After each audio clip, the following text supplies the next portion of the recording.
Ndabaramukije cane bene data bakunzi ba kino kiganiro umutsima w'ubugingo, mwebwe mwese musanzwe mugikurikirana uko bukeye ko bwije igihe cose kiba catunganijwe nkongera nkakibashikiriza jewe Janvier Manirambona nije mutaramanye uyu munsi wa none nagomba ngo dusangire amajambo y'Imana muri kino kiganiro umutsima w'ubugingo dusanga mu ndirimbo zo guhimbaza Imana mu Kirundi. Murazi ko hari indirimbo zo mu gitabo c'igiswahili, hariho n'izo mu kinyarwanda, hariho n'izo mu bindi birimi bitandukanye bivanye n'igihugu. Narabaye i Zambia, hari indirimbo bavuga ngo ni inyimbo zoyamika. Izi ndirimbo hariya niko bazita na cane cane mu rurimi rumwe mu ndimi nyinshi ziri hariya mu gihugu ca Zambia. None rero twebwe muri zino ndirimbo zo guhimbaza Imana mu rurimi rw'ikirundi nagomba ngo dusome amajambo ari muri ino ndirimbo. Ntituririmba, kuririmba si birebire ariko kuyasoma birashoboka no kuyasangira birashoboka, ariko agahogo siko twikorako. Dusome rero mu indirimbo igizwe n'ibitero bishika kuri 6. Niyo majambo ngomba ko dusangira. Kino ni ikiganiro kigira gatatu muri bino biganiro twahisemo kubashikiriza muri ino minsi. Twibuka gupfa no kuzuka kwa Yesu Kristo, canke se muyandi majambo mu mvugo ifoboye yumvikana muri ino misi ya Pasika. Rero ino ndwi twagiriwe ubuntu n'Imana gusangira namwe amajambo atwibutsa ivy'ino misi, n'ico bimaze, insiguro n'uburemere n'agaciro bifise kuri twebwe nk'abakristo. Aya majambo avuga ngo ni mu ndirimbo y'amajana 242. Aya majambo avuga ngo nzama nsaba mpwemu yera ngo agendeze imbere yanje ivyo Yesu yangorewe, birarengereje cane, bingarura nkiri hafi, ngatinya kumuhemukira. Ikitabirizo mbere tugire ko yavuze ngo mu kitabirizo, Mwami Yesu wanje nzokugendanira, menye urukundo rw'umukiza, Imana yacu nihimbazwe. Igitero ca kabiri kivuga ngo nimwumva amagorwa yiwe yaboneye ngaha mw'isi, ahorwa abagararije. Twarabo kuzogesezwa, amaraso y'umukiza niyo gusa yahadukuye. Mu gice ca gatatu yavuze ngo abansi b'umwami Yesu bamusanze i Getsemani, bamufashe bamujana mw'ikombe ry'abacamanza, bamuboheye amaboko imugongo, ari twebwe azira. Igitero ca kane kivuga ngo bamushikanye mw'ikombe, bamurega ibyo atakoze, baramusananikira ataho yigeze ikibi. Ivyo twagabitanije nivyo umukiza yishizeko. Bamaze kumutsindisha baca baramucurira, batonagura umukiza, asigara ari ishishagu. Iyo mimyore ya Yesu niyo gusa yadukijije. Nta hantu yaraciyumva, aremeye ku musaraba, bamujana kumubamba mu gahinga igorogota. Yasabiye abamuhamvye ati Mana nubaharire. Imana yacu nihimbazwe. Bene data bakunze ba kino kiganiro umutsima w'ubugingo, nano majambo twumvise nipfuje ko twosangira. Aya majambo tubonye ni imwe mu ndirimbo bano banditse kino gitabo bashize mu mugwi w'indirimbo zivuga ibyo ku musaraba, zivuga ku musaraba. Muri uno mugwi harimo indirimbo zivuga amajambo ajanye n'umusaraba, akamaro k'umusaraba. Ngaha hariho indirimbo zimwe zimwe nk'indirimbo ivuga ngo nirata wa musaraba Yesu yampfiriyeko. Hari naho akavuga ngo nitegereje umusaraba umwe Yesu yampfirako.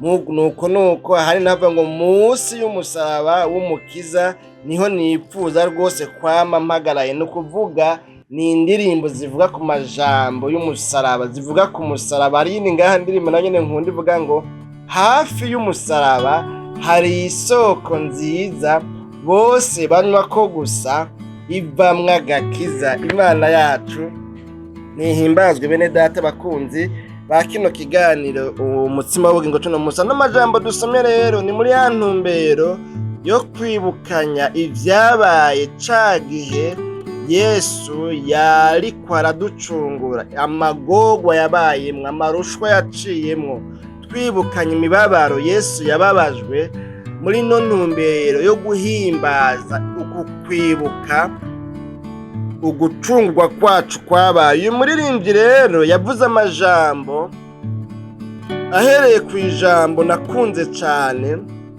yavuze ngo Nzama nsaba mpwemu yera ngo agendeze imbere yanje ibyo Yesu yangorewe. Imana yacu nihimbazwe.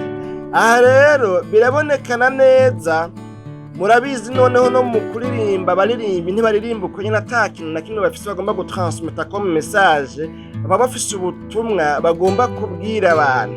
Rero uyu muririmbyi mu kuvuga ayo Yesu yabonye, amarushwa yagize, amagorwa yagize, uyu muririmbyi ntiyaratumbereye kubiganira gusa, ntiyaratumbereye kubara inkuru, ntiyaratumbereye kuremesha irigara gusa, ariko yerekanye ngo nawe afisemwo isengesho, afisemwo umutwaro. Uyo mutwaro kubijanye n'amarushwa Yesu yabonye, kubijanye nayo Yesu yamugorewe, amagorwa Yesu yamugorewe, uyu muririmbyi yerekanye ngo jewe nanje nzokwama nsaba mpwemu yera iminsi yanje yo kubaho kwanje kose, nzokwama nsaba mpwemu yera ngo agendeze imbere yanje, hafi yanje, mu bwenge bwanje, mu vyiyumviro vyanje, yamize kuri ecran plat, mu nzu, muri saro no mu cumba, ku mashini, kuri televiziyo yanje no kuri telefone yanje, n'ibindi byose umuntu yovuga mu ntumbero yo kwipfuza yuko ngo vyama biri imbere yiwe, yame abibona. Imana yacu nidutabare. Kubera iki? Yavuze ngo ivyo Yesu yamugorewe ngo ubwa mbere ngo birarengereje cane. Naravuze mu kiganiro c'ubuheruka twarabiye hamwe, ndavuga nti burya igituma ibi bintu bitakaza inguvu, bitakaza ubushobozi, twumva umengo ni ibintu bisanzwe, mbere bamwe bamwe ugasanga babiha agaciro n'uburemere iyo baravye filime ya Yesu, ni kubera yuko bino bintu vyabaye ku muntu tutazi, tutigeze tubona, kandi ata kintu na kimwe dupfana. Ariko narababwiye ingene mu nzozi nagize, ingene narushe, ingene narize, ingene nababaye, ingene nagize umubabaro, ingene navyiyumvise nk'aho umengo ni jewe biriko biraba, igihe nariko ndavyigishwa, ndavyigishirizwa kuri Nako Bedetse Jonas, umuntu twasengana, umugwi w'abasenzi no mw'ishengero nakuriyemwo Ruvyara irugazi mu ntara ya Bubanza, ngo ndaduka ndarira kubona ariwe biriko birabako, nanje naramukunda, yaranezera, yarampezagira iyo ndiko ndamubona ariko arasenga, ariko aratambira Imana, bamuhaye umwanya ngo ashingire intahe Imana, nkumva ingene arimwo ijambo, nkumva ingene arimwo intahe, akavuga ivyo baciyemwo, ivyo babayemwo, akavuga ivyo bavuganye n'Imana, nkumva ndafashijwe. Rero mu nzozi mbonye ariwe ariko arahura n'iyi sene yose y'iyi mibabaro, naduka ndarira, ndaturikisha ndarira. Twabonye kandi mu kiganiro ca mbere twaravye naho nyene muri ibiganiro bimaze kurengana 2 muri runo rukurikirane, twabonye ingene ngo Yohana yadutse akarira, ngo arira arizwa nuko ngo hatabonetse mw'ijuru umuntu n'umwe ngo yokwemera gufata kirya gitabo, kwakira kirya gitabo cari mu kuboko kwisumba byose yari ibyagiye kuri irya ntebe, kuko yarabonye yuko habuze umuntu n'umwe yocungurira Imana abari mu isi. Imana yacu nidutabare. Yavuze rero ngo ibyo Yesu yangorewe birarengereje cane, yabonye amagorwa menshi ku bwanje, yababajwe ku bwanje. Ibyo yamboneye, ibyo yangorewe, jewe sinzi ingene nobivuga, birarenze cane, birarengereje cane. Hanyuma aha naho kandi yavuze ngo igituma kindi azosaba mpwemu yera ngo yame abigendeza ibyo Yesu yabonye by'amakuba n'amarushwa n'amagorwa mu gucungura abari mu isi, igituma yifuza ko mpwemu yera ngo yovyamiza hafi yiwe, ngo ni kubera yuko ngo uyu muririmbyi yasanze iyo bitagiye kure yiwe, iyo biri hafi yiwe, ngo bimugarura akiri hafi. Imana yacu nihimbazwe. Bene data bakunzi ba kino kiganiro umutima w'ubugingo, numva no kubwira ngo hamwe wokwamiza ku muzirikanyi amagorwa Yesu yabonye ku bwawe, hamwe wokwamiza ku muzirikanyi amarushwa Yesu yabonye azanywe no kugucungura, hamwe wovyamiza hafi y'umutima wawe, byo kurinda kumucumurako, byo kugarura ukiri hafi, byo gufasha iyo hageze ibiriko hageze igihe haza ibikosha ngo bigukure kuri Kristo, wibutsa ayo yabonye ku bwawe, byotuma nawe uvuga ngo nibutsa ayo yabonye ku bwanje sinosubira muri vya bindi, kuko noba nsubiye kumubamba ahibonekeza. Imana yacu nidutabare. Murumva ko ano majambo aryosha. Aha naho kandi irindi jambo rigira gatatu yavuze ngo inyuma yo kuvuga ko bimugarura kiri hafi, yavuze ngo bingarura nkiri hafi, ngo ngatinya kumuhemukira. Imana yacu nihimbazwe. Birumvikana yuko rero abavyamiza hafi, ababimeditako, ababizirikanako, birabafasha, birabagarura, bikabutuma bagarukira hafi, bataracumura, bataragera kure y'Imana. Imana yacu nidutabare. Bene data bakunzi ba kino kiganiro umutima w'ubugingo cuno munsi, mu gitero ca kabiri yavuze ngo ntiduhava kumburingira ngo tubivuga byose, kuko ni vyiza ko dukurikiza n'umwanya nawe nyene tugakoresha umwanya ugendeka abantu bashobora kwihanganira. Mu gitero ca kabiri yavuze ngo nimwumve amagorwa yiwe yaboneye ngaha mw'isi, ahorwa abagararije, twari abo kuzogesezwa, amaraso y'umukiza niyo gusa yahadukuye. Imana yacu nihimbazwe. Bene data, nizera ko bino bintu muri ko murabyumva. Uyu muririmbyi ariko araririmba abwira abantu ngo nimwumve, wacumengoye ni nk'itangazo yari afise ariko aratangaza. Yemwe mw'abantu mwese mushobora kunyumva, nimwumve mbaririmbire muri kano gahogo, ariko kandi si ukuririmba gusa, si ukuryosha umurya, ariko ndagomba ngo mwumvemwo ibyo ndiko ndavuga. Ibyo ndiko ndavuga navyo ndiko mvuga amagorwa yiwe yaboneye ngaha mw'isi, ahorwa twebwe abagararije. Imana yacu nidutabare. Aravuga ngo twari abo kuzogesezwa, ariko amaraso y'umukiza yo masa yoyo yonyene arahadukura. Imana yacu nihimbazwe.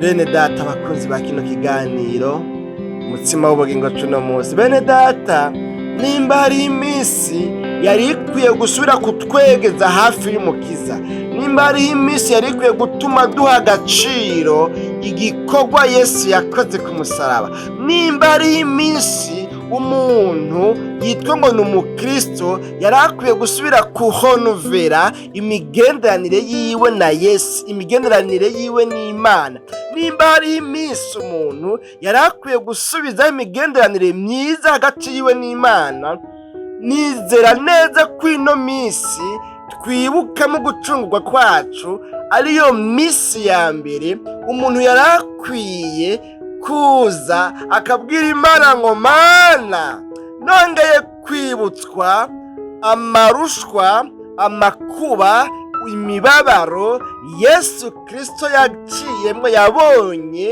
yagize ku bwanje. Kubw'iyo mpamvu rero birabonekana neza ko ntariko ndavyitwaramwo neza, birabonekana neza ko biriko birangora, birabonekana neza ko nasubiye inyuma.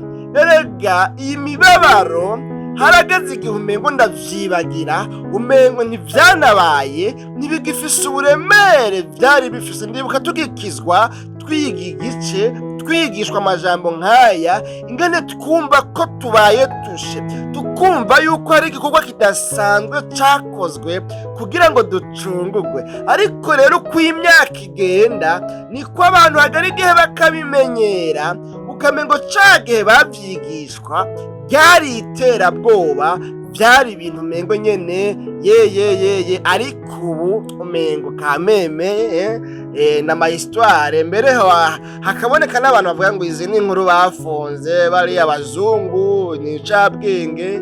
Ariko mugabo kandi babifonda batabifonda, sikizimu uvyakiriye akavyizera bimuhindura icaremwe gishasha, ivya kera bigashira, waraboshwa akabohoka, uwagendera mu ngeso mbi no mu vyaha agakizwa agahinduka icaremwe gishasha. Ibi bintu babifonda batabifonda, ariko si kizima ari bizima mu mutima uvyakiriye. Imana yacu nihimbazwe. Nano majambo rero turiko turumva kumbura imbere ko duhava dusozera ikiganiro cacu mu kanya kari imbere. Mu gitero ca gatatu yavuze ngo abansi b'umwami Yesu bamusanze i Getsemani. Aho i Getsemani yariko arasenga, kumbura sinzi ko mu biganiro vy'ubutaha tuzoyasoma ayo majambo, kuko murumva nyene izo nkuru zabaye ni nyinshi. Kandi mu ntumbero twagomba yuko kiba ikiganiro kimwe ku munsi, bibaye byinshi bikaba bibiri, kubera nyene imyanya y'akazi ka minsi yose na nyene itavyorosha. Rero sinzi ko tuzoshobora kwiparukura vyose. Aha rero i Getsemani yariko arasenga mw'itongo Getsemani, hama ngo bamufashe bamujana mw'ikombe ry'abacamanza, bamutwara ku bacamanza kumuburanya, ngo bamuboheye amaboko imugongo, ari twebwe azira. Imana yacu nidutabare bene data. Ibi bintu birumvikana, murumva nyine yuko atari imbirigi, si Gishinwa, si Kiyapani, umuntu areke kubyumva. Ni twebwe yazira. Ibi byose yabibonye ku bwacu, ajanwa gucirwa urubanza ku bacamanza, bamutwara ngo bamuboheye amaboko imugongo. Ibintu namwe murabyumva yuko nyene bitari vyoroshe. Imana yacu nidutabare.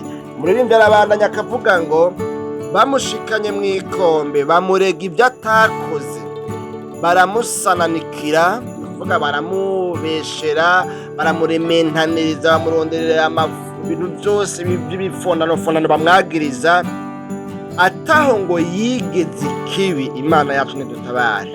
Nta kibi na kimwe yigeze akora cari gutuma asananikirwa muri buno buryo. Ibyo twagabitanije nibyo umukiza ngo yishize. Ibyaha by'abari mu isi nibyo umukiza yishize. Mu gitero ca gatanu tumere nk'abanyarose gatoya, kumbure bamaze kumutsindisha ngo baca baramucurira, batonagura umukiza, asigara ngo ari ishishago, asigara ari mishishago, asigara afise ibintu vy'ibirabu, asigara mbere ahubwo afise ibintu vy'ibikomere ku mubiri bya zankuni bamushishagura. Hanyuma ngo iyo mimyore ya Yesu niyo gusa yadukijije. Imana yacu nidutabare. Mu kurangiza igitero ca nyuma yavuze ngo nta hantu yari aciyumva, aremeye ku musaraba, bamujana kumubamba mu gahinga igorogota, ngo yasabiye abamuhambye ati Mana nubaharire. Imana yacu ihimbazwe. Bene data bakunzi ba kino kiganiro igitondo gishasha cuno musi nano majambo rero tugomba dusenga Imana. Turumvise amajambo atari make uyu muririmbyi yashoboye kuririmba muri no ndirimbo yiwe. Ibi byose rero ngomba ko tubipfundika muri iri jambo rivuga ngo Nzama nsaba mpwemu yera ngo agendeze imbere yanje. Uyu muririmbyi yagize isengesho avuga ngo nzokwama nsenga, nzokwama ninginga ngo mpwemu yera yamize hafi y'umutima wanje, hafi y'amaso yanje. Bino bintu sinzovyibagire, kubera kwibagira ni kubi. Nibuka inkuru imwe bavuze ngo muri kahise umuntu umwe ngo yarabayeho nabi, afise ubuzima bumeze nabi, akenye akubititse, yahora agenda ibwami. Murazi ko ngo kera mu ntwaro za cami abantu baragenda ibwami bagashengera bagiye gukorana nko gutanga umukozi ibwami. Umuntu akazomarayo nk'ukwezi canke amezi angahe ariko arakora ibikorwa vy'ibwami kandi ataziga impembo. Hanyuma kumbura yageze ko ataha akaba yogabirwa iki canke kiriya. Hanyuma rero ngo habaye rero umuntu yari yaraciye mu buzima bugoye. Hanyuma rero kumbure simpamvu nshobora kudehura iyo histoire yose, ariko mugabe icabaye nuko hageze igihe umwami aramutora, aramutonesha, amugira umutware atwara akarere kanaka, intara kanaka, ikomine kanaka. Imana yacu nidutabare. Hanyuma rero ngo uyu mwami nako uyu muntu atoneshejwe aravuga ngo ndavye ubuzima nkuwemwo, ndavye ingene nari naragwaye amavunja, ndavye iyo nkomoka, ndavye umuryango mvukamwo, ndavye iwacu ubuzima, ndavye amateka yacu n'akahise kacu, nkaba ngiriwe n'amahigwe umwami akanoma, deka y'umwami gasohoka ivuga ngo nawe tuguhaye gutwara intara kanaka, intwara y'amajyaruguru canke intara yo mu buseruko, intara yo mu burengerazuba, intara iyi canke iriya. Nkaba nanje mbaye umutware, nkwiye gukora ikintu kizotuma ntababaza umwami, ntahemukira umwami, ntagambanira umwami. Nkwiye kugumana ikintu igihe cose nzoba ndakibonye, igihe cose nzoba ndagifise mu maso yanje, hafi yanje, kizonteramwo iyindi speed idasanzwe, kizonyongerereza uwundi muvuduko nkashobora gukorera umwami nshirutse umwete, atakunebwa, atakwibagira iyo navuye. Kuko hamwe nokwibagira iyo navuye vyoba vyoroshe cane ko ntakaza ahondi, kandi vyoba vyoroshe cane yuko ntazoshika iyo ndiko ndaja. Imana yacu nidutabare. Hanyuma rero uyu muntu aravuga ngo nimba hariho icibutso kizohora kinyibutsa ibi bintu nahozemwo, ni zino mpuzu zatabaguritse, ni buno burato bwashwanyaguritse, kandi hahantu nahora ngenda ku musozi nkasenga nkabwira Imana ngo Mana urangirira neza.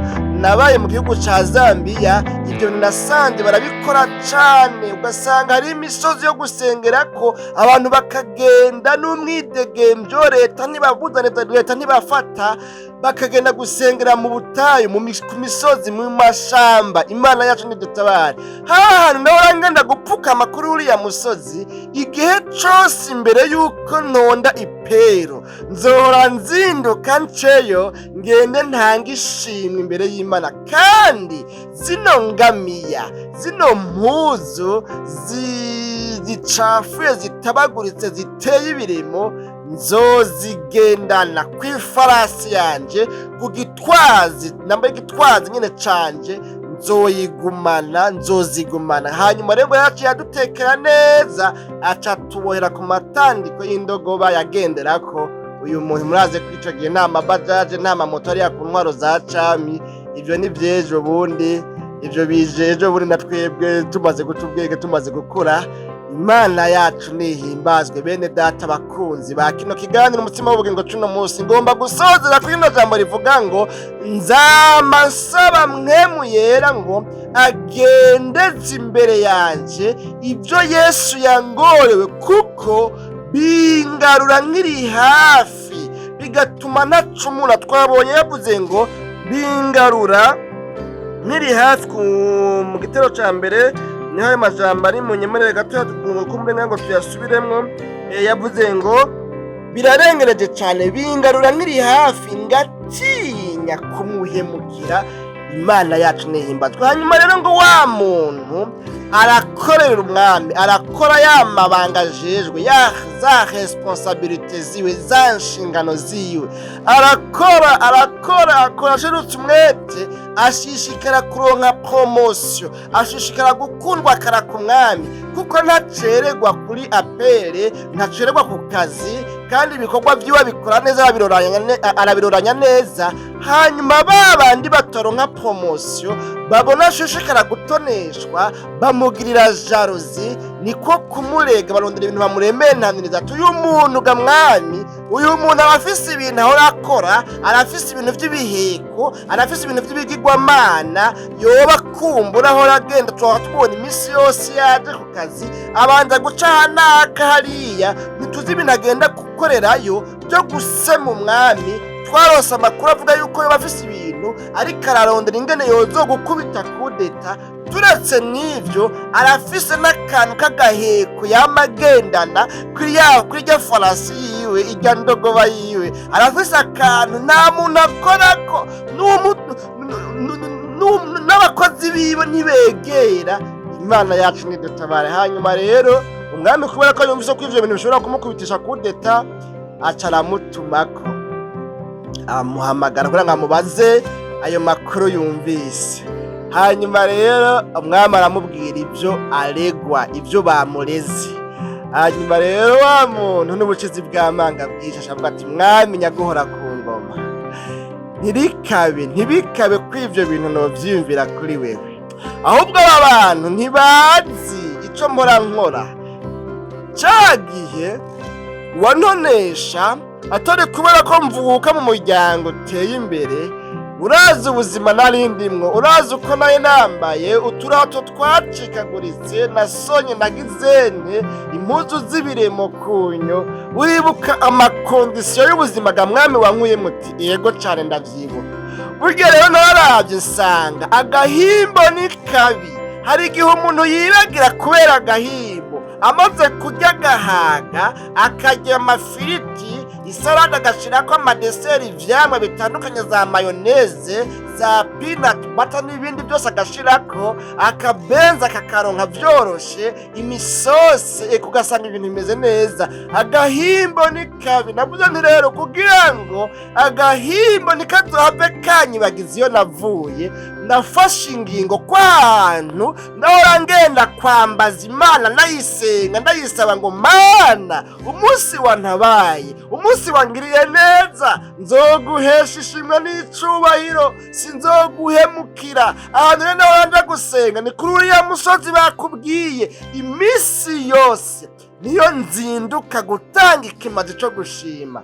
Hanyuma tujya tuntu nako bavuze, hera bamwamutwaritwe, gwaca arapfundurura, aratekurura, aramwereka ati utu tuntu bavuze ngendana kw'ifarasi ntabwo ari biheko, ahubwo ni twaduhuze na twaturato ndambaye kwa cagihe, kugira ngo igihe cose muzotubona nuriye kuri ino farasi nzoce ngira speed, nzoce ngira vitesse, nzoce ngira ishaka n'umwete byo gukora inshingano wanjeje. Iyo niyo mpamvu muranzinduka ncariya, kandi iyo niyo mpamvu tuno tuntu tutava ngaha, nukugira ngo tumfashe kutazoguhemukira. Mwami nyaguhora ku ngoma, Imana yacu nidutabare. Bene data bakunzi ba kino kiganiro umutima w'ubugingo cuno musi, mwami avyumvise aranezerwa, avuga ati icoma ahubwo abakozi bose bakamera nkawe, bakibuka iyo bavuye, hanyuma ibyo bavuyemwo bagashiraho icibutso, bagashiraho monima, bagashiraho souvenir ibibutsa ibyo bavuye, ahubwo igaca ibatera gushishikara gutunganiriza bene gihugu mu mabanga n'abajeje, ahubwo umwami acarushizeho kumugabira no kumuha promosiyo.